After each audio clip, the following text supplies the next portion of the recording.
Bəzən iddiası budur. Quran bəşər əli deyib ora. Nəsə əlavə olub, nəsə azalıb, nəsə çoxalıb.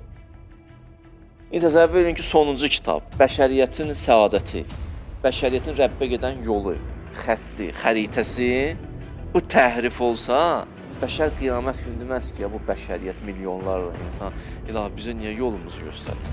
Ona görə Allahımız deyir ki, biz bu Quranı nazil edin, biz qoruyucuq. Mən elə əqli sübut eləmək istəyirəm sizə, ağılla istəyirəm deyim. Ağıl sizə deyir ki, bu Quran təhrif olmamalıdır. Biz Quran təhrif olsa, bura bəşər əli deyilsə, dəyişilsə, mən qiyamət günü Allaha deyərəm, ya Rəbbəl aləm, mənim günahım nə idi? Ona görə Allah Taala həm qoruyub, insanların əli ilə qoruyub. Qorunub bizə çatana qədər aşura baş verib, hadisələr baş verib, şəhidlər və s. Bu Quran gəlib yetişib bizə, çatıb bizə. Sən təsəvvür elə ki, əgər Allah mənə çağırır, elə bir nəfər sənə qonaq çağırır. Deyirsən, evi tanımıram, deyir, tap da özün bilərsən. Deyir, bilmirəm axaradır. Demirəm. Deyir, amma gəl.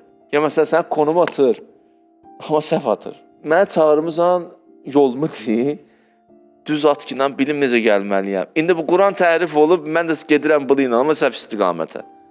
Onun xilqətin hədəfi sual altına gelir. Bu boyda küllü aləm bunun üçün yaranır, bu yoxdur. Və bu nə hikmətə sığar, nə məntiqə, ağıla uyğundur, nə də səmimi Allahın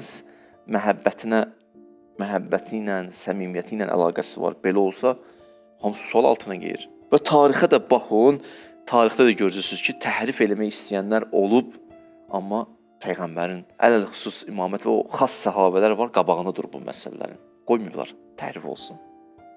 Hətta bir hərfini qoymayıblar.